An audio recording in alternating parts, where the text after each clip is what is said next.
জয়শ্রী তার কাকি সাথী দেবী এবং তার কাকা মহাদেব বাবুর সঙ্গে বসবাস করত।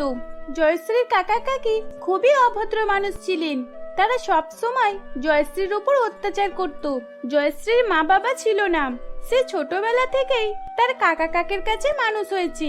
জয়শ্রী এখন কলেজে পড়ে, কিন্তু তার কাকা কাকি তাকে কলেজে যেতে দিত না। একদিন সাথী দেবী চিৎকার করে বলে, এই মেয়েটা আবার কোথায় মরে গেল কি জানি, কোথাও তো দেখতে পাচ্ছি না।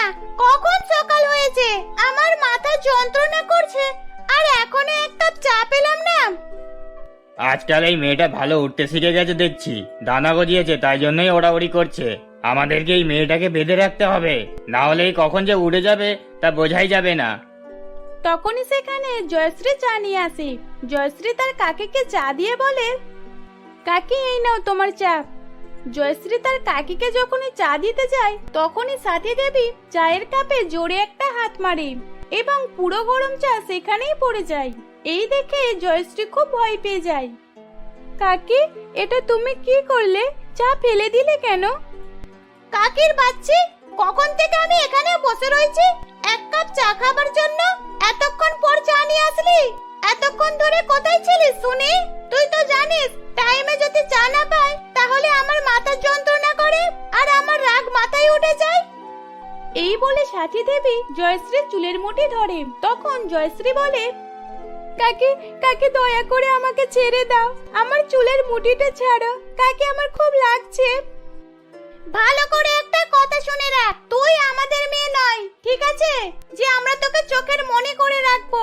এইরকম ভুল যদি আর দুবারা হয়েছে তাহলে আমার থেকে খারাপ আর কেউ হবে না। কাকি ক্ষমা করে দাও আমাকে, আমি বাইরেতে ফুল গাছগুলোতে জল দিচ্ছিলাম। আজকের পর থেকে আমি রোজ টাইমে তোমাকে আগে চা এনে দেব। দয়া করে আমার চুলের মুঠিটা ছেড়ে দাও এখন।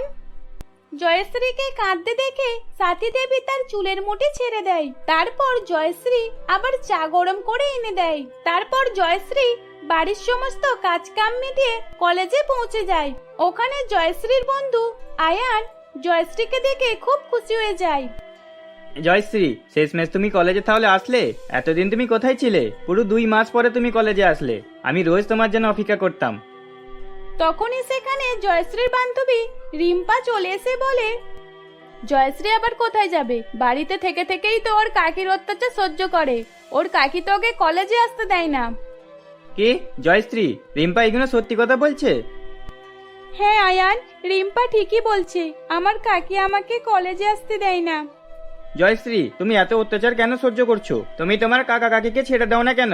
যারা তোমার উপরে এত অত্যাচার করে তুমি তাদের সঙ্গে কি করে থাকতে পারো? আমি তো কিছুই বুঝতে পারি না। আয়ান, এ তুমি কেমন কথা বলছো? দেখো, আমি আমার কাকা কাকিকে ছেড়ে দিতে পারি না, কারণ ওনারা ছাড়া আমার আর কেউ নেই। তুমি তো জানো একটা মেয়ে যখন একা থাকে তার উপর কত বদনাম আসে। আয়ান, তুমি আমার জন্য চিন্তা করো না। আমার কাকা কাকি যেমনই হোক না কেন, ওনারাই আমার পরিবার। এই বলে জয়শ্রী ক্লাস করতে চলে যায়। জয়শ্রী যখন বাড়ি ফিরে তখন সে দেখে তার বাড়িতে কিছু আত্মীয় স্বজন এসেছে। জয়শ্রীকে দেখে তার কাকি বলে, আয় আয় মা জয়শ্রী, আয় এদিকে আয়, আমরা সকলে তোরই অপেক্ষা করছিলাম। নাও, আমাদের মেয়ে জয়শ্রী এসে গেছে, এটাই আমাদের মেয়ে। জয়শ্রীকে দেখে সেখানে উপস্থিত একটা বুড়ো, যার বয়স কিনা 50 বছর, সে বলে, বা আপনাদের মেয়ে তো খুব সুন্দর দেখতে। আমি এইরকম মেয়েকে বিয়ে করার সুযোগ একদমই হাতছাড়া করতে পারি না। আমি এই মেয়েটাকে বিয়ে করব, আমি রাজি আছি। ওই রকম একটা অর্ধেক বয়স্ক মানুষের মুখে এইরকম কথা শুনে জয়শ্রীর চোখে জল চলে আসে। তখন জয়শ্রী কাঁদতে কাঁদতে তার কাকিকে বলে, কাকি তুমি এটা কি করে করতে পারো? এইরকম একটা অর্ধেক বয়স্ক মানুষের সঙ্গে আমার বিয়েটা কি করে দিতে পারো? আমাদের মেয়ের একটু মজা করার অভ্যাস আছে, ওর কথাই দয়া করে আপনারা কিছু মনে করবেন না। আপনি শুধু আমাদের মধ্যে যা কথা হয়েছে ওটা মনে রাখবেন, আমি একে বুঝিয়ে দিচ্ছি। এই বলে সাথী দেবী জয়শ্রীর হাতটা জোরে করে ধরে তাকে সোজা রান্নাঘরে নিয়ে যায় এবং তার চুলের মুঠিটা ধরে বলে, এই কি বললি তুই? যদি আর একটাও কথা বলেছিস তাহলে আমার থেকে খারাপ আর কেউ হবে না। তোকে আমি খাইয়ে দাইয়ে এত বড় করেছি, এর ঋণ তো তোকে শোধ করতেই হবে। কাকি কাকি আমাকে ছেড়ে দাও, আমি এই বুড়ো লোকটাকে বিয়ে করতে পারবো না। আমি অন্যজনকে পছন্দ করি, আমি ওকে ছাড়া থাকতে পারবো না। ও আচ্ছা, এই ব্যাপার। একটু বাইরে বার হতে দিয়েছি বলে এই রকম কাজ করে বেড়াচ্ছিস। দেখ, ওই বাইরে যে লোকটা বসে রয়েছে ও তোকে বিয়ে করবে আর আমাদের 5 লক্ষ টাকা দেবে। আমি অন্য কারোর সাথে তোর বিয়ে হতে দেব না। কাকে তুমি সামান্য এই টাকার জন্য আমাকে ওই বুড়ো লোকটার সঙ্গে বিয়ে দিয়ে দেবে? হ্যাঁ, ওই বুড়ো লোকটা এখন তোর বর হতে চলেছে, তাই আমি এখন থেকেই তোকে সাবধান করে দিচ্ছি। ভালোভাবে ব্যবহার কর, আমি যেরকম বলবো সেরকম চলবি, না হলে তুই আমাকে খুব ভালো করেই চিনিস। জয়শ্রী অনেক মজবুরিতে পড়ে যায়, তখন সে তার কাকিকে আর কিছুই বলতে পারে না। এদিকে জয়শ্রীর বিয়ে ঠিক হয়ে যায়, ওদিকে আয়ান জয়শ্রীকে মনে করতে করতে সারা রাত চিন্তার মধ্যে এদিক ওদিক করতে থাকে। আমি কেমন করে জয়শ্রীকে আমার মনের কথাটা বলবো, আমি তো কিছুই বুঝতে পারছি না। যাই হয়ে যাক না কেন, কালকে আমি জয়শ্রীকে আমার মনের কথাটা বলেই দেবো। আমি ওকে খুব পছন্দ করি, আমি ওকেই বিয়ে করতে চাই। পরের দিন সকালে ভালোভাবে রেডি হয়ে কলেজে যায়। সে কলেজে গিয়ে জয়শ্রীর অপেক্ষা করতে থাকে। এই জয়শ্রীটা এখনো এলো না কেন কি জানি, আমি কখন থেকে ওর অপেক্ষা করছি। তখনই সেখানে জয়শ্রীর বান্ধবী রিম্পা আসে। রিম্পাকে দেখেই আয়ান জিজ্ঞাসা করে, রিম্পা তুই দেখ না, জয়শ্রী এখনো কলেজে আসলো না, চল না আজকে আমরা দুজনে ওর বাড়িতে যাই ওর সঙ্গে দেখা করতে। আয়ানের কথা মতো আয়ান এবং রিম্পা জয়শ্রীর সঙ্গে দেখা করতে জয়শ্রীর বাড়িতে চলে যায়। আয়ান জানালা দিয়ে জয়শ্রী এবং রিম্পার কথাবার্তা শুনতে থাকে।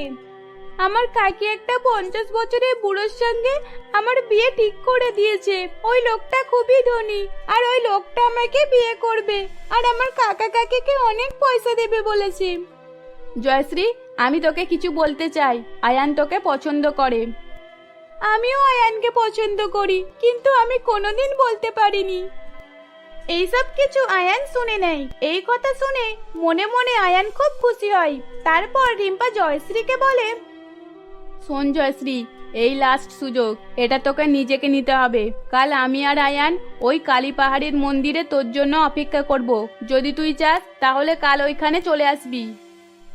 এই বলে রিম্পা সেখান থেকে চলে যায়, তার পিছন পিছন আয়ানও চলে যায়। পরের দিন আয়ান এবং রিম্পা দুইজনই কালী পাহাড়ের মন্দিরে জয়শ্রীর জন্য অপেক্ষা করতে থাকে। সকাল থেকে বিকাল হয়ে যায়, তবুও জয়শ্রী আসে না। তখন আয়ান মন খারাপ করে চলে যেতে যাবে কি, তখনই জয়শ্রী চলে আসে এবং কিছুক্ষণের পর ওই মন্দিরে জয়শ্রী এবং আয়ান বিয়ে করে নেয়। তারপর জয়শ্রী আয়ানের সঙ্গে তার বাড়িতে যায়। সে শ্বশুর বাড়ি গিয়ে দেখে তার শাশুড়ি বরণ করার জন্য তার সামনে বরণ ডালা নিয়ে দাঁড়িয়ে রয়েছে এবং তার শ্বশুর মশাই বাড়িতে ফুল সাজাচ্ছে। জয়শ্রীকে দেখে তার শ্বশুর শাশুড়ি খুবই খুশি হয় এবং তাকে নিজের মেয়ের মতো ভালোবাসতে থাকে। জয়শ্রী তার শ্বশুর শাশুড়ির রূপে সে তার মা বাবাকে খুঁজে পেয়ে গেছিল। এইরকম ভাবে তারা হাসি খুশিতে দিন কাটাতে লাগলো। পাপিয়া দেবী তার একমাত্র বৌমা শিল্পা এবং ছেলে স্বপন আর স্বামী বিপ্লব বাবুকে নিয়ে কলকাতা শহরে বসবাস করে। বিপ্লব বাবু আর স্বপন দুইজনের একটা কোম্পানি রয়েছে, সেখানে নানা রকমের ফোন বিক্রি করা হতো। বিপ্লব বাবু আর স্বপন ভালো টাকা ইনকাম করত। এদিকে পাপিয়া দেবী আর তার বৌমা শিল্পা এইসব কিছু না ভেবে সবসময় টাকা পয়সা ওড়াবার চিন্তা ভাবনা করত। কখনো শপিং করা, আবার কখনো অন্য কিছু, এইরকম ভাবেই তাদের দিন কেটে যাচ্ছিল। নতুন বছর পড়ার কিছুদিন আগের ঘটনা। কি গো বৌমা, এবার তাহলে কোথায় ঘুরতে যাওয়া হবে বলো? আমি তো ভেবেই রেখেছি তোমার বাবার স্বপন বাড়িতে আসলেই ঘুরতে যাবার কথা বলবো। কিন্তু মা, আপনার ছেলে আর বাবা মানবে তো? আমার তো মনে হয় না, কারণ স্বপনকে আমি খুব ভালো করে চিনি। স্বপন সে একটাই কথা বলবে, টাকা ইনকাম করতে কষ্ট হয় জানো। বৌমা, সে তো আমিও জানি তোমার বাবাও ঠিক একই কথা বলবে, কিন্তু তবু আমি তোমার বাবাকে ঠিক মানিয়ে নেব। স্বপনকে এবার না হয় তুমি মানিয়ে নিও। এই বাড়িতে তোমার তো প্রথম নতুন বছর, তাহলে তোমার জন্য তো কিছু স্পেশাল করতেই হবে। মা, আপনি আমার জন্য এতটা ভেবেছেন, এটাই তো আমার জন্য অনেক। সত্যি, আমি তো ভেবেছিলাম শ্বশুর বাড়ি গিয়ে আমি একদম বন্ধ হয়ে যাব, একটা পাখি যেমন খাঁচায় বন্ধ হয়ে থাকে, কিন্তু এখানে এসে বুঝতে পারলাম শাশুড়ি মা এইরকম হয়। দেখো, আমার তো কোনো মেয়ে নেই, তাই তোমাকে আমি আমার নিজের মেয়ের মতোই ভাবি। আর বৌমা, তুমি তো আমার বাড়ির একমাত্র বৌমা, তোমাকে ভালোবাসবো না তো কাকে ভালোবাসবো? তাছাড়া আমার তো আর কোনো দ্বিতীয় সন্তানও নেই। মা, তাহলে এই বছরে নিউ ইয়ারে কোথায় যাওয়া হবে? আর বাড়িতে পার্টি করা হবে নাকি? আমরা দুইজন মিলে অন্য কোথাও পার্টি করতে যাওয়া হবে।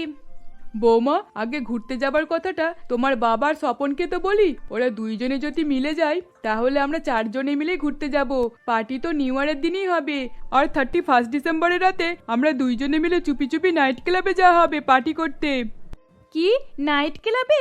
মা, সত্যি? কিন্তু আপনি নাইট ক্লাবে কিভাবে যাবেন? বাবা যদি একবার জানতে পারে তাহলে তো আমাদের দুইজনের আর রক্ষে নেই। ওহো, তোমার বাবা জানতে পারলে তারপর তো? আমরা ওদেরকে কোনোভাবেই জানতে দেব না। আমরা দুইজনে মিলে চুপি চুপি চলে যাব, তারপর সারা রাত পার্টি করে ভোরবেলা ওরা দুইজনে ঘুম থেকে ওঠার আগেই ফিরে আসবো।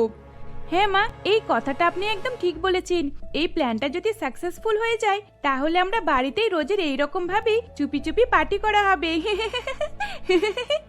বৌমা, এবার আস্তে কথা বলো, তোমার বাবার স্বপন এক্ষুনি উঠে পড়বে। তুমি যাও, ওদের জন্য নাস্তাটা বানিয়ে দাও, ওরা তো এবার অফিসে যাবে, উঠে না হলে তাড়াতাড়ি করবে।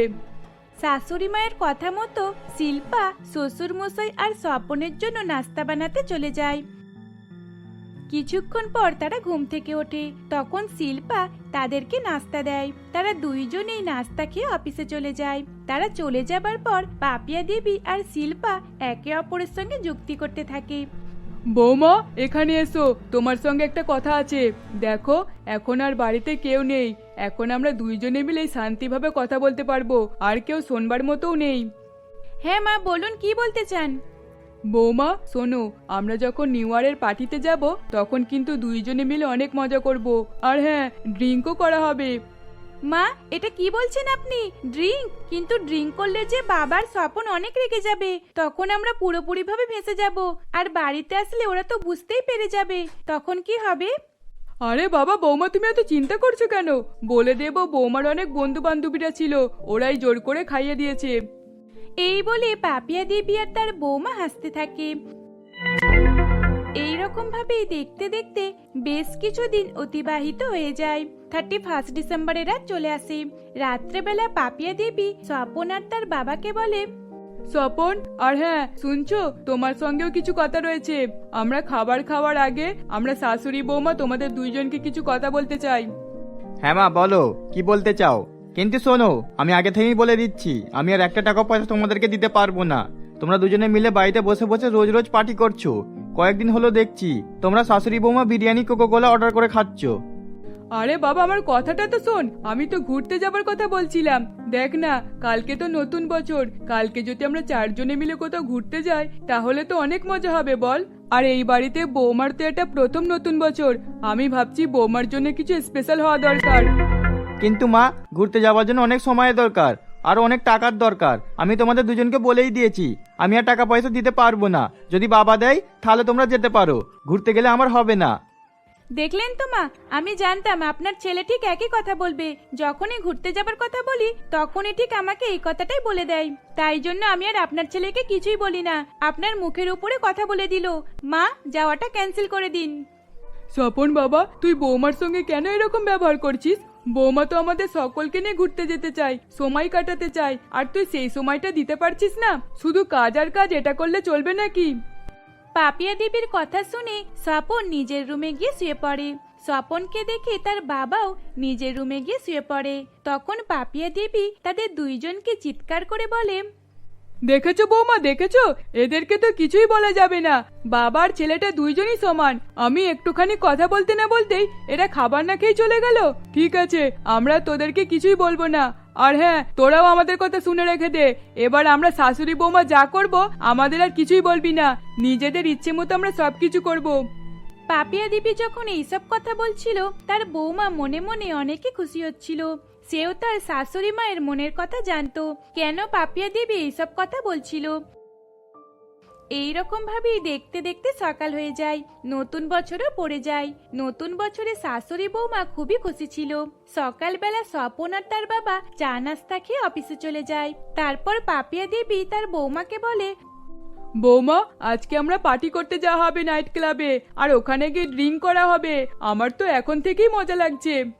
হ্যাঁ মা, ঠিকই বলেছেন। এবার আর আমাদের আটকাবার মতো বা বারণ করার মতো কেউ নেই। আমরা রোজের পার্টি করতে নাইট ক্লাবে যাব, আর তার সঙ্গে ড্রিঙ্কও করব। শুনে অনেক মজা লাগছে। এইভাবেই তারা শাশুড়ি বৌমা মিলে কথাবার্তা বলে নিজেরাই হাসাহাসি করছিল। এইরকম ভাবেই দেখতে দেখতে সন্ধ্যা হয়ে যায়। সন্ধ্যাবেলা তারা শাশুড়ি বৌমা মডার্ন জামা কাপড় পরে বেরিয়ে পড়ে পার্টি করার উদ্দেশ্যে। তারা নাইট ক্লাবে গিয়ে বাড়ির কথা তো ভুলেই গিয়েছিল। পাপিয়া দেবী আর শিল্পা অনেক ড্রিঙ্ক করে ফেলেছিল, যার কারণে তারা বাড়ি ফেরার সময় ঠিকভাবে হেঁটে আসতেও পারছিল না। তারা দুইজন মিলে যেমন হোক করে বাড়িতে ফেরে। তারা বাড়িতে ফেরার আগে স্বপন আর স্বপনের বাবা বাড়িতে ফিরে এসেছিল। পাপিয়া দেবী দরজার কলিং বেলটা বাজায়। তখন স্বপন আর স্বপনের বাবা দরজা খোলে। কি ব্যাপার, আমাদের বাড়িতে তোমরা কারা? তোমরা এখানে কি করছো? বৌমা, দেখো, আমাদের বাড়িতে মনে হয় চোর ঢুকেছে। দেখেছো বাবা, তোমার বৌমার মা নতুন বছরে পার্টি করতে গিয়ে নেশা করে বাড়িতে ঢুকছে। বৌমা, মনে হচ্ছে এটা আমারই ছেলে, আমাকে মা বলছে। পাপিয়া দেবীর কথা শেষ হতে না হতে পাপিয়া দেবী স্বপনের গায়ে বমি করে দেয়, কারণ সে অনেক নেশা করে ফেলেছিল। এই কারণেই তার বমি হচ্ছিল। তখন স্বপন তার মাকে ধরে রুমে নিয়ে গিয়ে শুইয়ে দেয়। এদিকে শিল্পাকেও নিজের রুমে নিয়ে এসে শুইয়ে দেয়। এইরকম ভাবেই দেখতে দেখতে আরো বেশ কিছুদিন অতিবাহিত হয়ে যায়। সেদিনের পর থেকে তারা দুই শাশুড়ি বৌমা রোজের রোজ পার্টি আর ড্রিঙ্ক করা অভ্যাসে পরিণত হয়ে গেছিল। স্বপন আর তার বাবা বারণ করার পরেও তারা দুই শাশুড়ি বৌমা মিলে ড্রিঙ্ক করে যেত।